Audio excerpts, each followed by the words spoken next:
নমস্কার, আমি শঙ্কুর আছি আপনাদের সঙ্গে। তবে আজকে কিন্তু এই যেখানে বসে রয়েছি আমরা দুটি পাহাড়ের মধ্যে বসে রয়েছি দেখুন। আর এই ঝর্ণার জল বয়ে যাচ্ছে, তার মধ্যে আমি আর বিশ্বনাথ রয়েছি দেখুন।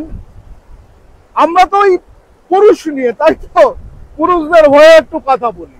কেন বলুন তো পুরুষদের হয়ে কথা বলি? একটাই কারণ, মেয়েরা সবকিছুতেই বোঝে তারা নাকি নির্যাতিত হচ্ছে। আমার সঙ্গে যিনি রয়েছেন দীর্ঘদিন ধরে মেয়েদের হাতে অত্যাচারিত একটা মানুষ, নিজের স্ত্রীর কাছে অত্যাচারিত মানুষ, সেই বিশ্বনাথ। আর বিশ্বনাথের সঙ্গে কথা বলবো। যে বিশ্বনাথ, তুমি তো অনেক কিছুই উপলব্ধি করেছো, যদি একটু বলো। নমস্কার। আমি যেটা বলি যে ছেলেদের ক্ষেত্রে না, আমরা শুধু ছেলেদের জন্মে সব থেকে মনে হয় পৃথিবীর সব থেকে পাপ কাজ হয়েছে। তার কারণ দেখবেন ছোট্টবেলায়, একদম ছোট্টবেলায় যখন সন্তান জন্মায়, সে সন্তান জন্মানোর পরে যখনই কেউ আশপাশে পড়োশি মাসিমা কাকিমা জেঠিমারা সব দেখতে আসে, বিশেষ করে জেঠিমা মতলব মহিলারা বল, এবং পুরুষরা তো অবশ্য আসে কাকা জ্যাঠারা, কিন্তু তাদের সেই উপলব্ধিটা থাকে না। এবার জন্মর পরে না এসে প্রথমেই তুলে দেখে ছেলে না মেয়ে, তুলে দেখে, এবং যেই দেখে সে একটা ছেলে, সাথে কি করে ওটাকে ধরে, নুনটাকে ধরে লে লে লে লে লে করে। তার মানে কি হলো, একদম ছোট্টবেলায় একটা পুরুষ হয়ে জন্মানোর জন্য তার সাথে কিন্তু একটা শারীরিক নির্যাতন হলো। বলতে খুব খারাপ, শুনতে আরো বড় খারাপ, বলার থেকে শোনাটা আরো খারাপ তাদের জন্য যারা সত্যটাকে মানতে চায় না। কিন্তু মাসিমা কাকিমাদের কাছে আমি ক্ষমা চাচ্ছি, যদি কথাটা মিথ্যা হয় তখন আমাকে গালাগালি দেবেন নিশ্চয়ই। না হলে আপনারাও ভালো করে জানেন, যখনই একটা কন্যা সন্তান জন্ম হয় আর একটা পুরুষ সন্তান জন্ম হয়, আপনারা সবাই ওটাকে ধরেই কিন্তু লালা লালা লালা ওরে খোকা খোকা বাবু বাবু গুল্লু গুল্লু করতে থাকেন। ঠিক আছে, সেটাও কিন্তু একরকম একটা পুরুষের প্রতি অত্যাচার, শারীরিক অত্যাচারই। কিন্তু কোনো মহিলা বাচ্চাকে যদি কোনো পুরুষ এসে একটু গালে চুমু দেয় না, সেটাকে নিয়েও কিন্তু অনেক ক্ষেত্রে শোনা যায় যে স্বামী স্ত্রীর ভেতরে অশান্তি চলছে, একটা শারীরিক নির্যাতনের একটা ইয়ে দিয়ে দিল কেস। কিন্তু পুরুষটার উপরে যখন এত অত্যাচার হয়, কখনো কোনো পুরুষ এসে কিন্তু মহিলার যখনই দেখে বাচ্চা কন্যা সন্তান, তার নিচের পার্সেন্টটার দিকে ধ্যান দেয় না কিন্তু কেউ, শুধু গালটার দিকে, মুখটা দেখে এরকম সুন্দর হয়েছে একটু আদর করতে সবাই ইচ্ছে করে বাচ্চাটাকে।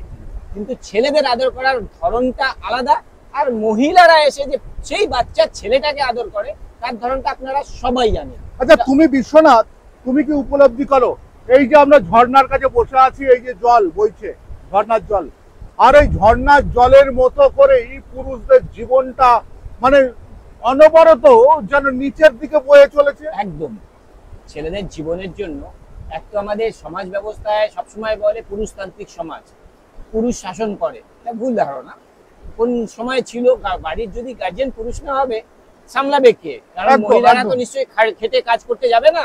সভ্যভদ্র বলে পুরুষরা তাদের স্ত্রীদের কিন্তু বাইরে কাজ করতে পাঠায় না, তারা কামাক আমি বসে খাবো। একদম কিছু কিছু গ্রামগঞ্জে এখনো আছে রীতি রিবাজ যে পুরুষ ঘরে বসে থাকে, মহিলারা কাজ করে। আজকে আমরা প্রায় শুনি যে 5 বছরের মেয়ে, 7 বছরের মেয়ে, 9 বছরের মেয়ে, এরা বাচ্চা বাচ্চা মেয়েদের মানে মানে নির্যাতন করা হচ্ছে। এবং সে জায়গায় অনেক জায়গায় দেখা গেছে যে যে অভিযোগ রয়েছে তার অভিযোগের অনেকটাই কিন্তু মিথ্যা অভিযোগ, তাই তো? একদম। তাহলে মেয়েদের জন্য পক্সো বলে যে আইনটা রয়েছে সেটা রয়েছে। এবার আপনাকে বলি, পক্সো যদি আইন বানিয়েছে শুধু মহিলাদের জন্য, কেন পুরুষ নির্যাতন হয় না? না, ছেলেদের জন্য হয়।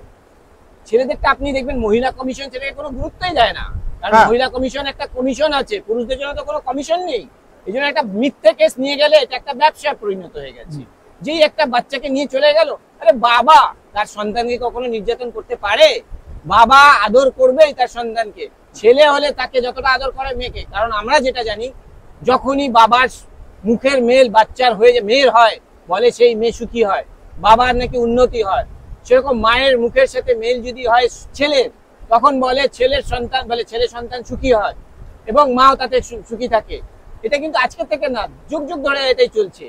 একদম। তা সত্ত্বেও যখন আইন, আমাদের দেশের এই আইন এবং একতরফা বলে নাকি পুরুষতান্ত্রিক সমাজ, কোনো পুরুষতান্ত্রিক সমাজ নয়।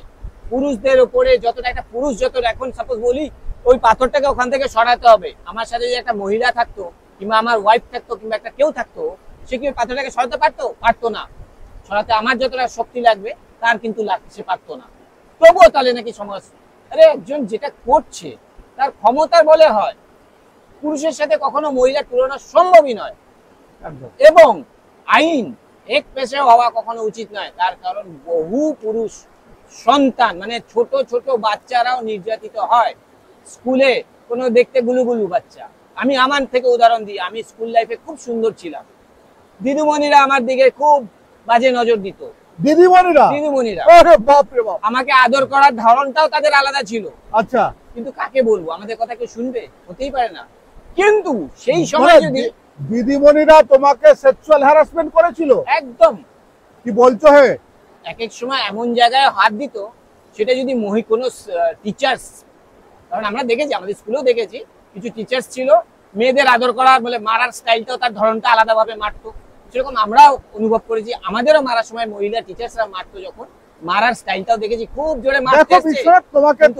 তোমাকে থামিয়ে আমি একটা কথা বলি যে দেখো, এরকম দেখেছি কারোর বিরুদ্ধে কারোর শত্রুতা রয়েছে, প্রতিশোধ নেওয়ার জন্য সেখানে কি করা হয়, তার বিরুদ্ধে একটা শ্লীলতাহানি মামলা করা হয়, এমনকি বাড়ির ছোট মেয়েটিকে দিয়ে শ্লীলতাহানি মামলা করানো হয়, এরকম হয়। তাহলে কেন একজন নারী, একজন মহিলার বিরুদ্ধে একটা ছেলেকে দিয়ে শ্লীলতাহানি মামলা করানো যাবে না? সেটা তো একটা বড় প্রশ্নের আমার রয়েছে। তুমি কি মনে করো? দৃঢ় সত্য কথা, আপনি দেখবেন একটা ছোট্ট বাচ্চা তাকে গুলু গুলু গুলু গুলু করে যখন তার গুপ্তাঙ্গটা হাত দিয়ে নাড়বেন না, তখন টাং টাং করে কিন্তু দাঁড়িয়ে যায়।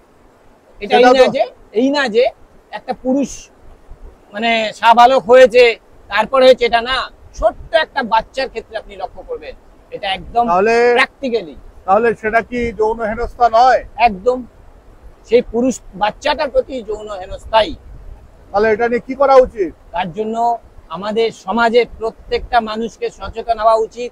এবং এই কানুন মানে সবকিছু তো কানুনের মারফত হয় না, কানুনটা একটা চাপানো হয়।